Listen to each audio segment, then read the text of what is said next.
তারা বাজারে যারা চলে তারা মূলত তারা নামাজ পড়ে, রোজা করে, হজ করে, যাকাত দেয়, মসজিদ মাদ্রাসা সংশ্লিষ্ট তারা এক কাজ তো করতেছে, বাধা দিল কোথায়? আসলে এটা বাধা দেওয়া না, বাধা দিচ্ছে তাকে এখলাস অর্জন করতে। আখলিস দিন আগে এক ফিকাল আমলুল কলি, নূরে মুজাসসাম হাবিবুল্লাহ হুজুর পাক সাল্লাল্লাহু বলছেন তোমার দিনের মধ্যে খুলুসের পয়দা করো, অল্প মানে যথেষ্ট হবে। আল্লাহ পাক এখলাস ছাড়া কোনো বন্দী কবুল করেন না। ইল্লামা কানা লাহু খালিসান ইন্নাল্লাহা লা ইয়াকবালু মিনাল আমল, আল্লাহ পাক কোন আমল কবুল করেন না যেটা খালিস মনের জন্য করা না হয়, এগুলি কবুল করেন না। এখন করবেন কি? এখলাস থাকবে কেমনে? ওই শয়তান তো সারাদিন ওয়াসওয়াসা দেয়। আর সোবত মুতাসসারা বলা হয়, একটা লোক সোবত ইখতিয়ার করে ফজিলত পায়, ওলি আল্লাহদের সোবত ইখতিয়ার করলে অনেক ফজিলত, কিন্তু সে তো 24 ঘন্টা শয়তানের সোবতে আছে, নাউযুবিল্লাহ। যদি সে জিকিরটা জারি করতে না পারে তাহলে তো শয়তানটা বের হয় না।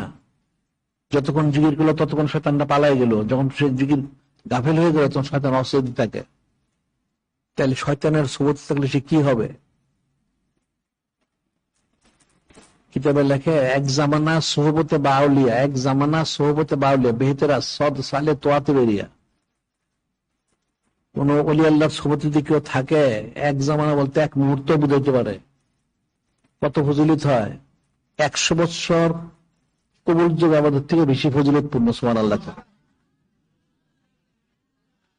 একজন ওলি আল্লাহ ওনার সোহবত ইখতিয়ার করলে প্রতি মুহূর্তে দিয়ে 100 বছরের চেয়ে বেশি ফজিলত পাওয়া যায়, ঠিক আছে।